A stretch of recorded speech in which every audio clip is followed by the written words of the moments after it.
Baik, pertama-tama sebelum melakukan pengujian, kita akan mengimport file yang dari data-data yang sudah terkumpul. Data-data kuesioner yang sudah terkumpul di kuesioner,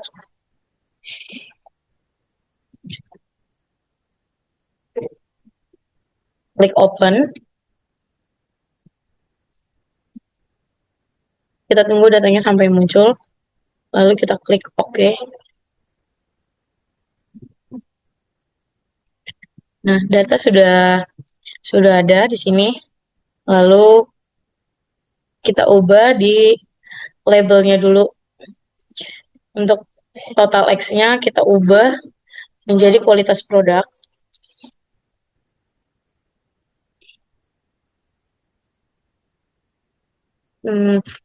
Total X2-nya kita ubah menjadi citra merek.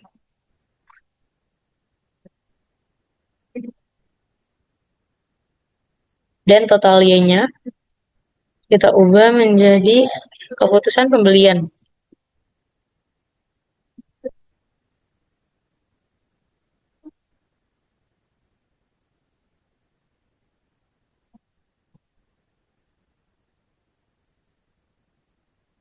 Nah, baik, ini udah. Lalu kita ubah dulu value-nya. Ini value-nya kita ubah untuk yang pertama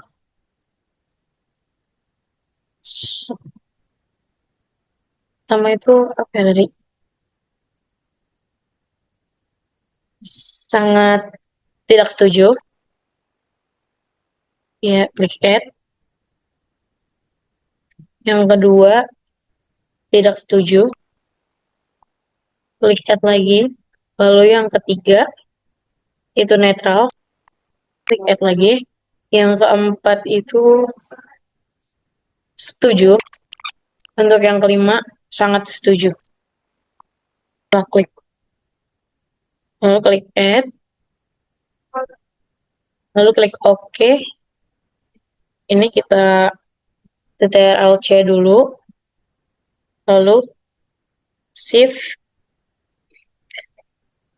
Untuk total X1, X2 dan Y-nya jangan di-copy.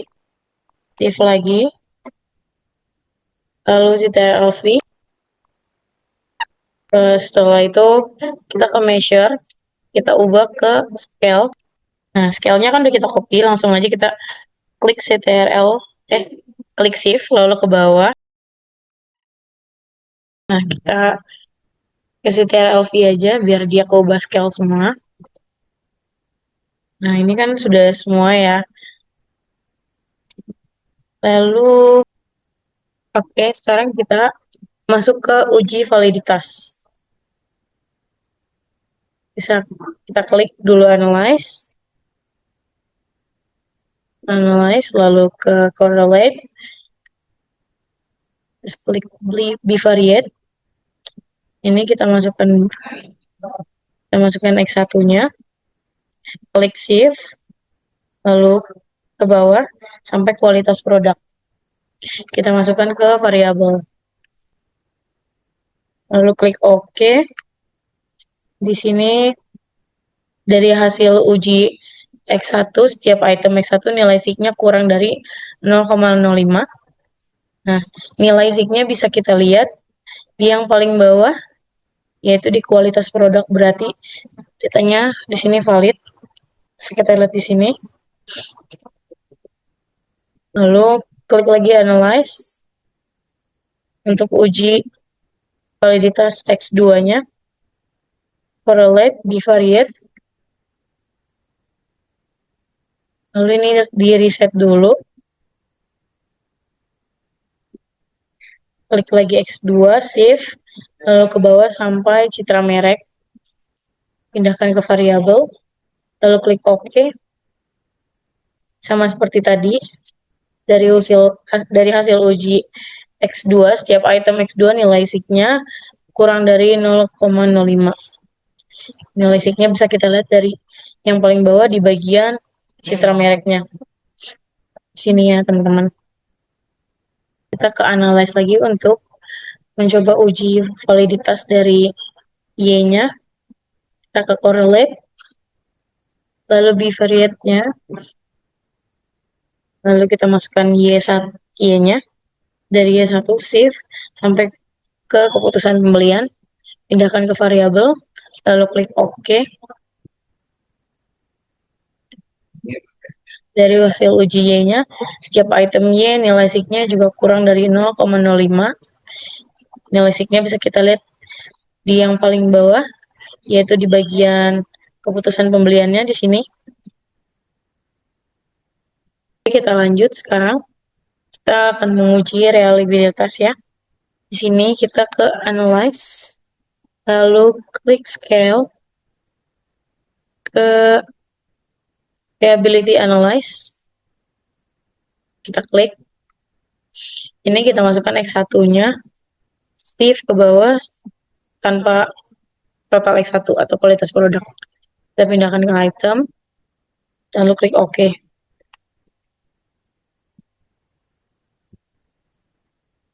Ini total X1-nya kan udah. Kita uji lagi untuk X2-nya. Klik scale, lalu reliability analyze. Ini kita reset dulu. Nah, di sini kita masukkan X2. Klik shift untuk klik shift ke bawah tanpa citra merek. Pindahkan ke items, lalu klik OK. Kita langsung aja lanjut ke analyze lagi untuk mengetahui untuk menguji total Y-nya. Sini kita reset dulu, lalu masukkan Y, shift ke bawah, masukkan ke item, klik OK. Nah, untuk hasil pengujian dikatakan reliable jika nilai count batch alpha-nya harus lebih dari 0,6. Di sini bisa kita lihat karena hasil pengujian dari X1, X1-nya itu ya 0,8, X2-nya di sini 0,8 juga, dan Y-nya 0,9. Maka data dikatakan valid atau reliable karena harus lebih dari 0,6. Saya akan menjelaskan uji normalitas. Untuk uji normalitas sendiri bisa digunakan dengan dua cara, yaitu yang pertama menggunakan grafik, dan cara yang kedua adalah uji kolmograf. Jadi sekarang kita ke analyze. Setelah ke analyze, kita ke regression, lalu ke linear. Setelah itu, selanjutnya kita memasukkan keputusan pembelian.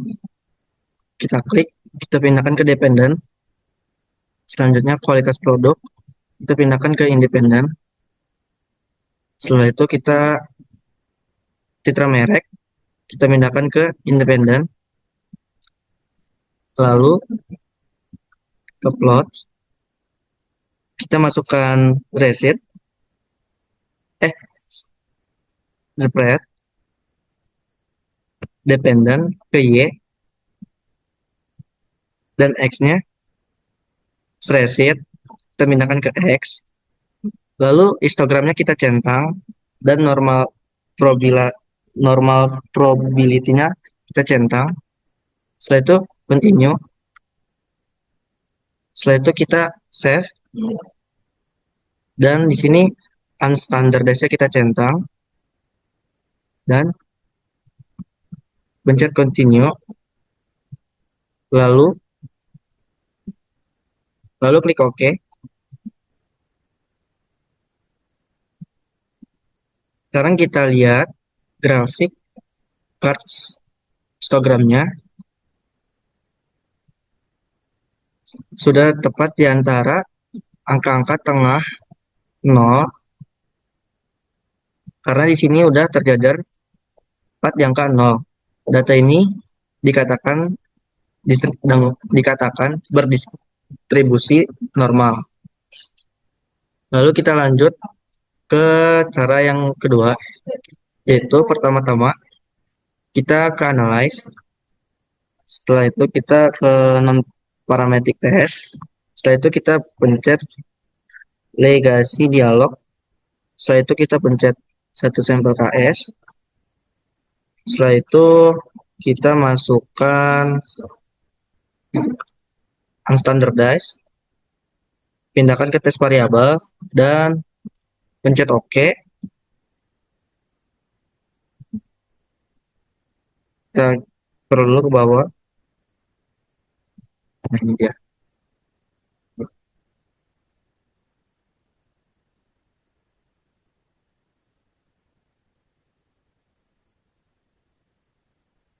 Kita melihat data kolmograf ini berkontribusi normal dari nilai signya harus lebih dari 0,05.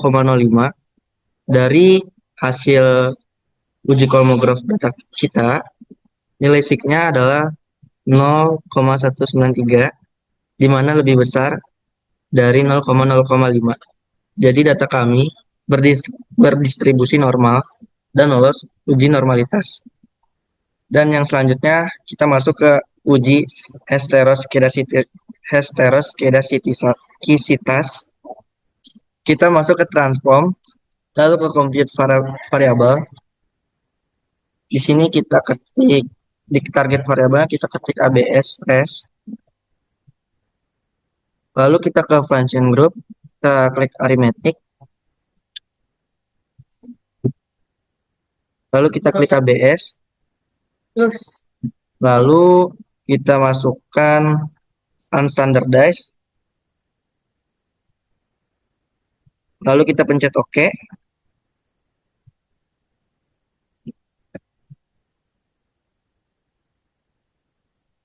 Lalu kita ke analyze. Kita ke regression linear. Kita pencet reset. Kita scroll ke bawah. Kita masukkan ABS res ke dependent. Lalu kita masukkan ini kualitas produk ke independen. Lalu citra mereknya juga kita jangan lupa masukin. Setelah itu kita pencet pilot. Kita masukin threshold ke Y dan Z ke X. Lalu continue dan OK.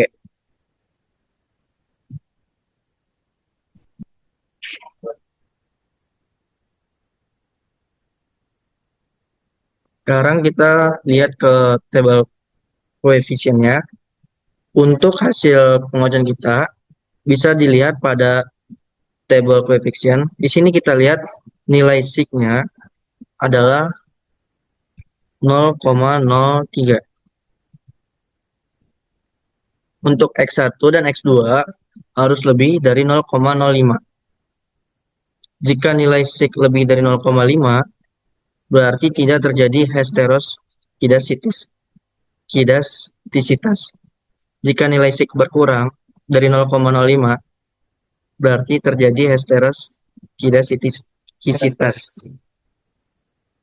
Dari hasil pengujian kami, dari nilai sig X1, nilainya adalah 0,674.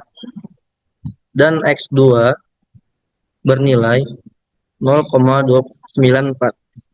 Dikatakan lebih besar dari 0,05. Dan kita katakan tidak terjadi heteroskedasitisitas. Analisis linear berganda. Oke, sekarang masuk ke hasil analisis linear berganda. Nah, analisis linear berganda itu bernama regresinya sebagai ini. Jadi hasil dari yang tadi itu didapatkan dari tabel ini, ya, nah itu tuh Y sama dengan minus 2,137 tambah minus tambah 0,480 X1 tambah 0,232 X2 tambah E. Keterangannya ialah Y itu sama dengan keputusan pembelian, X1 sama dengan kualitas produk, dan X2 sama dengan citra merek. Nah, oke, jadi bakal saya jelaskan dulu. Bersama regresi linear berganda tersebut dijelaskan sama saya, tuh jika nilai konstanta sebesar minus 2,137 menunjukkan bahwa apabila variabel bebas, yaitu kualitas produk X1 kayak satu itu nilai konstansa sebesar minus 2,137 itu menunjukkan bahwa apabila variabel bebas yaitu kualitas produk X1 dan citra merek X2 bernilai 0, bahwa nilai keputusan pembelian berada pada angka minus 2,137. Hal ini berarti tanpa adanya pengaruh kualitas produk dan citra merek, keputusan pembelian terhadap handphone Samsung cenderung sangat rendah. Nah, yang kedua, nilai koefisien variabel X1 sebesar 0,480 menunjukkan bahwa apabila variabel X1 atau itu kualitas produk mengalami kenaikan sebesar 1%, bahwa tingkat keputusan pembelian itu akan mengalami peningkatan sebesar 48%. Nah, nilai koefisien ini yang positif nih ya. Ini menunjukkan bahwa semakin baik kualitas produk Samsung nih, angka yang dirasakan oleh pengguna atau konsumen, maka semakin tinggi keputusan pembelian yang akan dilakukan oleh responden atau pembeli gitu. Yang ketiga, nilai koefisien variabel X2 sebesar 0,232 menunjukkan bahwa apabila variabel citra merek X2 mengalami kenaikan sebesar 1%, maka tingkat keputusan pembelian akan meningkat sebesar 23,2%. Nah, jadi koefisien positif ini menandakan bahwa semakin baik citra merek Samsung di persepsi konsumen, maka semakin tinggi keputusan pembelian meskipun pengaruhnya lebih kecil dibandingkan kualitas produk.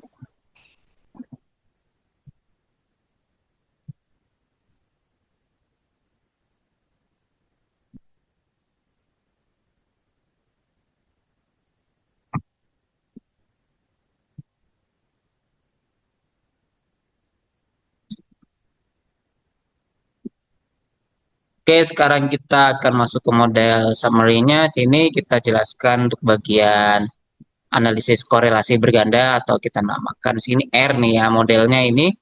Nah, berdasarkan hasil analisis korelasi berganda diperoleh nilai R ini sebesar 0,75 0,756. Nah, ini dari hasil kita ini. Nah, hal ini menunjukkan bahwa terdapat hubungan yang kuat antara variabel kualitas produk dan citra merek terhadap keputusan pembelian. Selanjutnya, ini ada R kuadrat atau R square. Ini dia hasilnya adalah 0,572. Nah, di sini nih apa nih artinya guys? Jadi artinya variabel kualitas produk dan citra merek secara simultan mampu menjelaskan keputusan pembelian sebesar 47,5% dari kami itu, sedangkan sisanya dipengaruhi oleh variabel lain di luar penelitian ini. Baik, sekarang kita masuk ke pembahasan hasil uji T. Nah, uji ini dilakukan untuk mengetahui apakah variabel bebas secara parsial berpengaruh signifikan terhadap variabel terikat atau variabel Y. Nah, jadi di sini untuk hasil uji T bisa kita lihat dari tabel coefficient ini ya. Maaf. Oke, berikutnya kita masuk ke pembahasan hasil uji T. Nah, uji ini dilakukan untuk mengetahui apakah variabel bebas secara parsial berpengaruh secara signifikan terhadap variabel terikat. Nah, di sini Untuk hasil uji T-nya dapat kita lihat dari tabel coefficient ini ya. Nah, untuk pengambilan keputusan sendiri, menerima atau menolak hipotesis. Jadi dalam uji T kita akan menguji hipotesis ya, yang dirumuskan dalam penelitian ini. Kita pengambilan keputusannya yaitu yang pertama, jika nilai sigma kurang dari 0,05 dan T hitung lebih besar dari T tabel, maka H1 diterima dan H0 ditolak. Artinya terdapat pengaruh signifikan dari variabel independen terhadap dependen. Yang kedua, jika nilai sigma lebih besar dari 0,05 dan T hitung lebih kecil dari T tabel, maka di sini H0-nya diterima dan H1-nya ditolak. Artinya tidak terdapat pengaruh signifikan pada variabel. Nah, jika kita lihat dari sekarang kita akan melakukan pengujian untuk variabel kualitas produk atau X1 ya. Jadi di sini untuk hipotesisnya, di sini H0 tidak ada pengaruh yang signifikan antara kualitas produk terhadap keputusan pembelian. H1-nya terdapat pengaruh yang signifikan antara kualitas produk terhadap keputusan pembelian. Dari hasil pengujian diperoleh nilai T hitungnya ya, bisa kita lihat di sini T hitungnya sebesar 2,879, sedangkan untuk T tabelnya sebesar 2,026. Nah, jadi untuk T tabel itu didapat dari jumlah responden dikurang jumlah variabel dan dikurang 1. Jadi N kurang K kurang 1. Nah, jumlah responden di sini ada 40 dikurang dengan jumlah variabel independennya ada 2 dan dikurang 1. Berarti 40 dikurang 2 dikurang 1 hasilnya 37. Nah, jadi nanti dilihat di T tabel itu T tabel yang didapatkan 2,0026. Nah, jadi di sini karena T hitungnya 2,879 lebih besar dari T tabelnya 2,026 dan nilai sigma di sini bisa kita lihat nilai sig untuk kualitas produknya 0,007 di mana dia lebih kecil dari 0,05. Maka di sini H0-nya ditolak dan H1 diterima.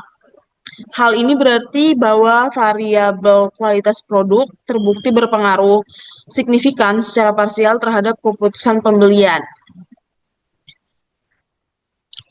Yang kedua, kita akan melakukan pengujian untuk variabel citra merek atau X2-nya. Nah, untuk hipotesisnya sendiri, H0 tidak ada pengaruh yang signifikan antara citra merek terhadap keputusan pembelian. H1-nya terdapat pengaruh yang signifikan antara citra merek terhadap keputusan pembelian. Nah, di sini bisa kita lihat berdasarkan hasil uji diperoleh T hitungnya di sini 1,422. Sedangkan T tabelnya tadi kan sebesar 2,026. Karena T hitungnya 1,422 lebih kecil dari T tabel 2,026 dan nilai signifikannya, nilai sig di sini bisa kita lihat dari citra merek 0,163 yaitu lebih besar dari 0,05, maka di sini H0-nya diterima dan H1-nya ditolak. Artinya variabel citra merek atau X2 ini tidak berpengaruh signifikan secara parsial terhadap keputusan pembelian. Hal ini menunjukkan bahwa citra merek belum menjadi faktor dominan bagi konsumen dan dalam mengambil keputusan. Jadi sebagian konsumen atau responden mungkin lebih mempertimbangkan aspek lain seperti kualitas produknya. Berikutnya kita masuk ke hasil uji F. Nah, uji ini dilakukan untuk mengetahui apakah variabel bebas secara simultan berpengaruh secara signifikan terhadap variabel terikat. Nah, untuk pengambil keputusan dari hasil uji ini sendiri masih sama dengan dengan uji T sebelumnya. Jadi, pengambil keputusan menerima atau menolak hipotesis itu dengan cara yang pertama, jika sig kurang dari 0,05 dan T hitung lebih besar dari T tabel, maka H1 diterima, H0 ditolak. Artinya terdapat pengaruh signifikan dari variabel independen terhadap dependen. Yang kedua, jika sig-nya lebih besar dari 0,05 dan T hitung lebih kecil dari T tabel, maka H0 diterima, H1 ditolak. Artinya tidak terdapat pengaruh yang tidak signifikan pada variabel. Di sini bisa kita lihat pada tabel ANOVA-nya. Jadi hipotesis untuk uji F ini H0 tidak terdapat pengaruh yang signifikan antara kualitas produk dan citra merek secara simultan terhadap keputusan pembelian. H1 terdapat pengaruh yang signifikan antara kualitas produk dan citra merek secara simultan terhadap keputusan pembelian. Nah, berdasarkan hasil uji ANOVA, penelitian ini bertujuan untuk mengetahui apakah variabel kualitas produk dan citra merek secara simultan berpengaruh signifikan terhadap keputusan pembelian. Dengan jumlah variabel bebas sebanyak 2 dan jumlah respondennya sebanyak 40 orang, diperoleh F-tabelnya pada taraf signifikan 5% sebesar sekitar didapat F-tabelnya 3,25. Nah, hasil perhitungan menunjukkan bahwa nilai F hitung adalah di sini bisa kita lihat pada tabelnya di sini F hitungnya 24,692 yang jauh lebih besar dari F tabel. Jadi 20 F hitungnya 24,692 lebih besar dari F tabel 3,25. Selain itu bisa kita lihat di sini nilai sig-nya sebesar 0,00, jadi lebih kecil dari 0,05. Sehingga ini menunjukkan bahwa model regresi signifikan. Jadi berdasarkan hasil tersebut, H0 ditolak dan H1 diterima. Yang berarti bahwa kualitas produk dan citra merek secara bersama-sama berpengaruh signifikan terhadap keputusan pembelian handphone Samsung pada mahasiswa UPSI Kramat. Dengan demikian, model regresi yang digunakan dalam penelitian ini dinyatakan layak dan mampu menjelaskan bahwa hubungan simultan antara kedua variabel bebas terhadap variabel terikat. Jadi, dari kesimpulan dari berdasarkan seluruh hasil pengujian yang telah dilakukan, dapat disimpulkan bahwa kualitas produk memiliki peran penting dalam mempengaruhi keputusan pembelian handphone Samsung.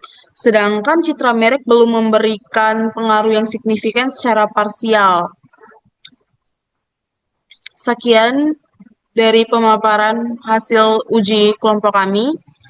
Kurang dan lebihnya mohon maaf. Sekian, terima kasih.